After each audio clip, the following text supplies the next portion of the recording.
नमस्कार व्यूअर्स। और आप सब लोग कैसे हैं? आशा करती हूँ आप सब लोग अच्छे होंगे, स्वस्थ होंगे। तो स्वागत करती हूँ मैं आप सभी का अपने इस कार्यक्रम रामचरितमानस के अयोध्याकांड पाठ में। तो कल तक आपने जाना था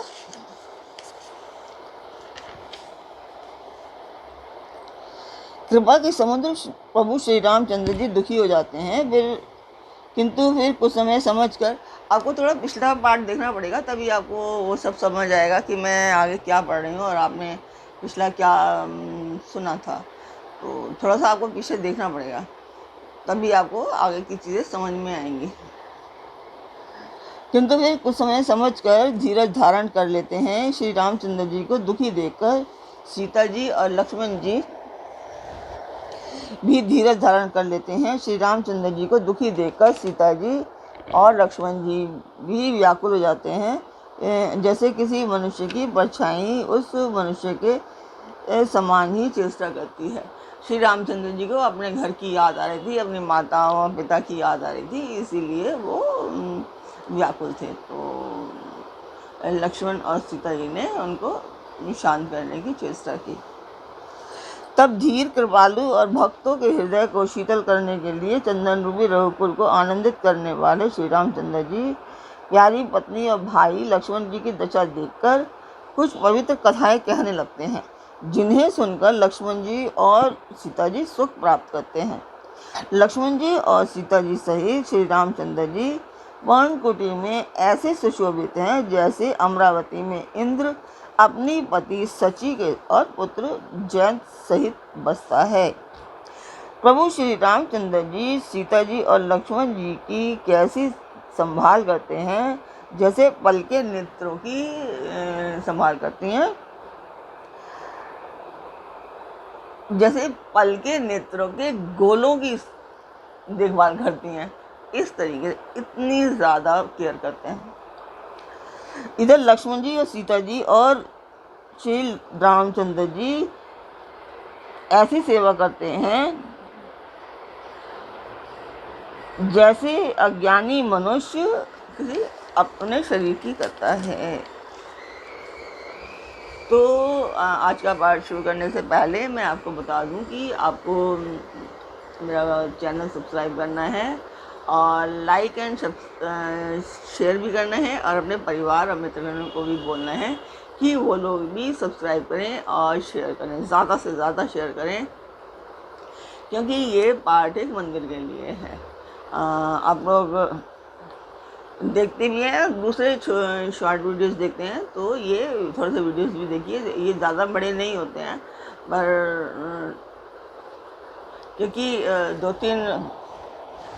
4 पेज ही पढ़ती हूँ मैं, तो 4 पेज इसमें इसकी आगे पीछे 2 मिला 2 ही पढ़ती हूँ, बहुत ज़्यादा नहीं होता है। तो यही है, आप लोग देखिए। 15 20 17 मिनट का, 17-20 मिनट से 20 मिनट से ज़्यादा नहीं होता है ये। तो आप लोग देखिए, और उसमें आप लोग देखने के लायक तो इसमें ऐसा कुछ है नहीं, बस सुन सकते हैं। आप लोग मोबाइल चला करके छोड़ सकते हैं 15-20 मिनट के लिए, तो आप उतने देर में वो सुन लेंगे। तो अब आज का पाठ शुरू करते हैं। यही विधि प्रभुवन बसही सुखारी, खग मृग सुर तापस हितकारी, कयहु राम बन गवनु सुहावा, सुनहु सुमत्र अवध जिमि आवा। पशु पक्षी देवता और तपस्वियों के हितकारी प्रभु इस प्रकार सुखपूर्वक वन में निवास कर रहे हैं। तुलसीदास जी कहते हैं, जैसे श्री रामचंद्र जी का सुंदर वन गमन कहा। अब जिस तरह सुमत्र अयोध्या में आए वह कथा सुनिए। अब क्योंकि उनको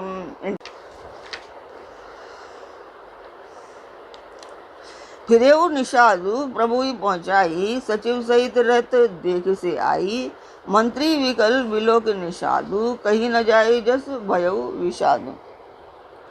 प्रभु श्री रामचंद्र जी को पहुंचाकर जब निषाद राज लौटा, तब आकर उसने रथ को मंत्री सहित देखा। मंत्री को व्याकुल देखकर निषाद को जैसा दुख हुआ वह कहा नहीं जाता। राम राम सी लखन पुकारी, परे उधर नितल व्याकुल भारी, देखी दखिन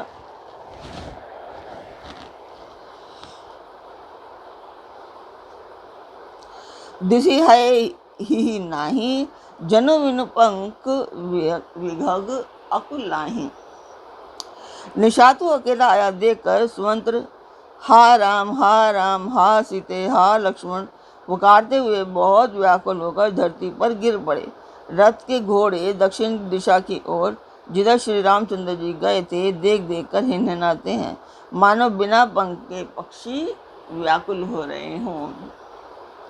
नहीं तृण चरही न पियही जलु मोचही लोचन बारी, व्याकुल भय निषाद सब रघुवर बारी निहारी। वे ना तो घास चरते हैं न पानी पीते हैं, केवल आंखों से जल बहा रहे हैं। श्री रामचंद्र जी के घोड़ों को इस दशा में देखकर सब निषाद व्याकुल हो उठे। धरि धीर जू तब कयहु निषादु, अब सुमत्र परिहरहु निषादु। तुम्हें पंडित परमार्थ ज्ञाता, धरहु धीर लख विमुख विधाता। तब धीरज धरकर निषादक कहने लगा, हे सुमत्र जी, अब विषाद को छोड़िए, अब पंडित और परमार्थ के जानने वाले हैं, विधाता को प्रतिकूल जानकर धैर्य धारण कीजिए। विविधि कथा कही कही मृदुबानी, रथ बैठारे बर बस आनी। शोक शिथुल रथ सकई न आकी, रघुबर बिरह पीर उर्बाकी। कोमल वाणी से भांति भांति की कथाएं कहकर निषाद ने जबरदस्ती लाकर सुमंत्र को रथ पर बिठाया, परंतु शोक के मारे वे इतने शिथिल हो गए हैं कि रथ को हाँक नहीं सकते। उनके हृदय में श्री रामचंद्र जी के विरह की बड़ी तीव्र वेदना है। चर भराही मग चलहि न घोरे, बन मृग मनहु आनि रथ जोरे। आड़ की परई फिरी हे रही पीछे, राम वियोगी विकल दुख तीछे। घोड़े तड़फड़ाते हैं और रास्ते पर नहीं चलते, मानो जंगली पशु लाकर रथ में जोत दिए गए हैं। वे श्री रामचंद्र जी के वियोगी घोड़े कभी ठोकर खाकर गिर पड़ते हैं, कभी घूमकर पीछे की ओर देखने लगते हैं। वह तीक्ष्ण दुख से व्याकुल हैं। जो कह राम लखन वै देही, हिकरी हिकरी हित हेरई तेही। बाजी विरह गति कही किमि जाती, बिनु मनि भनिक बिकल जही भांति। जो कोई राम लक्ष्मण या जानकी का नाम ले लेता है, घोड़े हिकर हिकर कर उसकी ओर प्यार से देखने लगते हैं। घोड़े की विरह दशा कैसी कही जा सकती है। वे ऐसे व्याकुल हैं जैसे मणि के बिना सांप व्याकुल होता है। भयउ निषाद विषाद वस देखत, सचिव तुरंग बोले सुसेवक चारि तब, दिए सारथी संग। मंत्री और घोड़ों की ये दशा देखकर विषादराज विषाद के वश हो गया। तब उसने अपने 4 उत्तम सेवक बुलाकर सारथी के साथ कर दिए। गुह सारथी ही फिरेउ पहुँचाई, बिरहु विषाद बरनी नहीं जाई। चले अवध ले रथ ही विषादा, होई छन ही छन मगन विषादा। निषादराज गुह सारथी को पहुँचा कर लौटा। उसने विरह और दुख का वर्णन नहीं किया जा सकता। वे चारों निषाद रथ लेकर अवध को चले। सुमंत्र और घोड़ों को देख देख कर वे कभी क्षण क्षण भर विषाद में डूबे रहते थे। सोच सुमंत्र विकल दुख दीना, दिग जीवन रघुवीर विहीना। रहहि न अंतहु अधम शरीरु, जसु न लयउ बिछूरत रघुवीरु। तो मैं यहाँ कहना चाहूँगी कि जो मंदिर का मैं विवरण कर रही थी, उसका मैं वीडियो आप लोगों को डाल देती हूँ। वो वीडियो आप लोग देखिए और बताइए कि आप लोगों को वो मंदिर कैसा लगा, और कमेंट करिए, उस कमेंट बॉक्स में कमेंट करिए, और सब्सक्राइब लाइक एंड शेयर अवश्य ही करिए। तो मैं वीडियो डाल देती हूँ।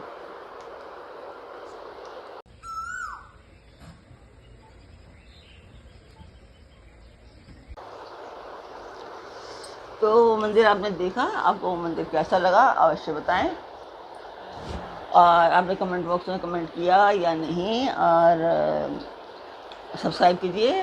सब्सक्राइब किया या नहीं आप लोगों ने, सब्सक्राइब अवश्य कीजिए। तो चलते हैं पार्ट पर। विषय मैंने दोहा तो मैंने पढ़ दिया था, अब मैं उसकी व्याख्या करती हूँ।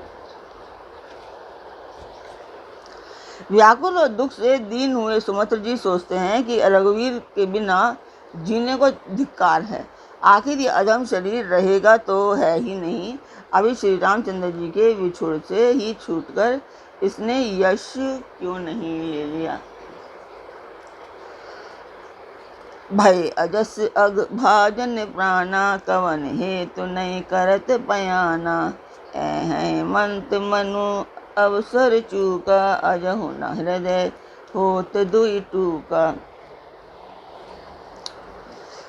ये प्राण अब यश पाप के भांडे हो गए। अब ये किस तरह कूच नहीं करते।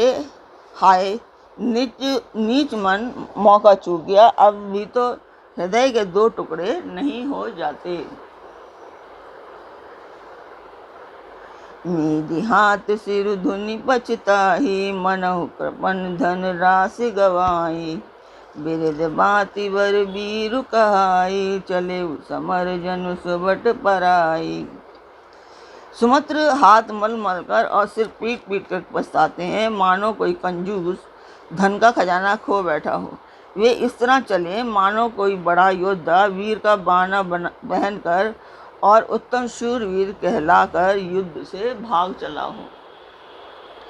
विप्र विवेक वेद विद सम्मत, साधु सुजाते जिमि धोके मद्यपान कर, सचिव सोचते ही भांति। जैसे कोई विवेकशील वेद का ज्ञाता, साधु सम्मत आचरणों वाला और उत्तम जाति का ब्राह्मण धोखे से मदिरा पी ले और पीछे पछतावे, उसी प्रकार मंत्री सुमंत्र सोचकर पछता रहे हैं। जिमि कुली नित्य साधु सयानी, पति देवता करम मन बानी। रहे करम बस परिहरि नाहु, सचिव हृदय तिमि दारन दाहु। जैसे किसी उत्तम कुल वाली साधु स्वभाव की समझदार और मन वचन कर्म से पति को ही देवता मानने वाली पतिव्रता स्त्री को भाग्यवश पति छोड़कर रहना पड़े, और उस समय उसके हृदय में जैसे भयानक संताप होता है, वैसे ही मंत्री जी के हृदय में हो रहा है।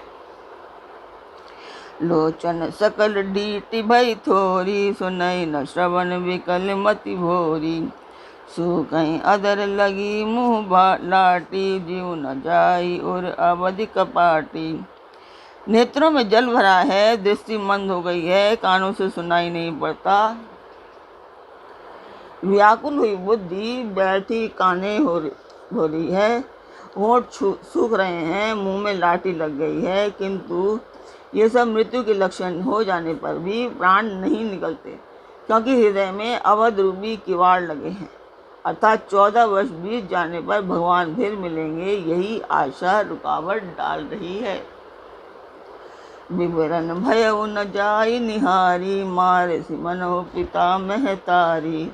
हानि गलानि विपुल मन व्यापी, जमपुर पंत सोच जिमि पापी। सुमंत्र जी के मुख का रंग बदल गया है, जो देखा नहीं जाता। ऐसा मालूम होता है मानो इन्होंने माता पिता को मार डाला हो। उनके मन में राम योग रूपी हानि की महान ग्लानि छा रही है, जैसे कोई पापी मनुष्य नरक को जाता हुआ रास्ते में सोच कर रहा हो। बचन न आब हृदय पछताई, अवध कहाँ मैं देखब जाई। राम रहित रथ देखहि जोई, सकुचि ही मोहि बिलोकत सोही। मुँह से वचन नहीं निकलते, हृदय में पछताते हैं कि मैं अयोध्या में जाकर क्या देखूंगा। श्री रामचंद्र जी से शून्य रथ को जो भी देखेगा वही मुझे देखने में संकोच करेगा। अर्थात वो कहते हैं कि वो कोई भी मेरा मुंह नहीं देखना चाहेगा। धाई पूछहि मोहि जब विकल नगर नर नारी, उतरु देव में सबहि तब हृदय बजरू बैठारी। नगर के सब व्याकुल स्त्री पुरुष सब दौड़ दौड़ कर मुझसे पूछेंगे, तब मैं हृदय पर वज्र रखकर सबको उत्तर दूंगा। पूछहि लीन दुखित सब माता, कहब काह मैं तीन हहि विधाता। पूछहि जबहि लखन महतारी, कही हूँ कवन संदेश सुखारी। जब दीन दुखी माताएं पूछेंगी कि तब हे विधाता मैं उन्हें क्या कहूँगा, जब लक्ष्मण जी की माता मुझसे पूछेंगी तब मैं उन्हें कौन सा सुखदायी संदेश कहूँगा।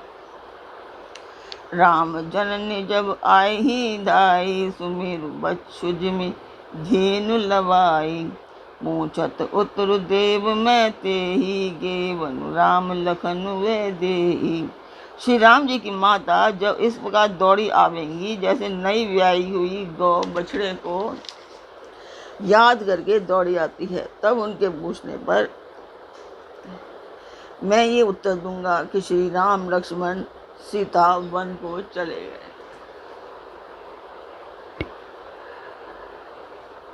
तो आज का पाठ हम यहीं में पूर्ण करते हैं। कल फिर मिलेंगे एक नए पाठ में, एक नए उमंग, एक नई तरंग के साथ। तब तक के लिए राम राम। चैनल सब्सक्राइब कीजिए, लाइक कीजिए और शेयर भी करिए और फैमिली एंड फ्रेंड्स को भी कहिए।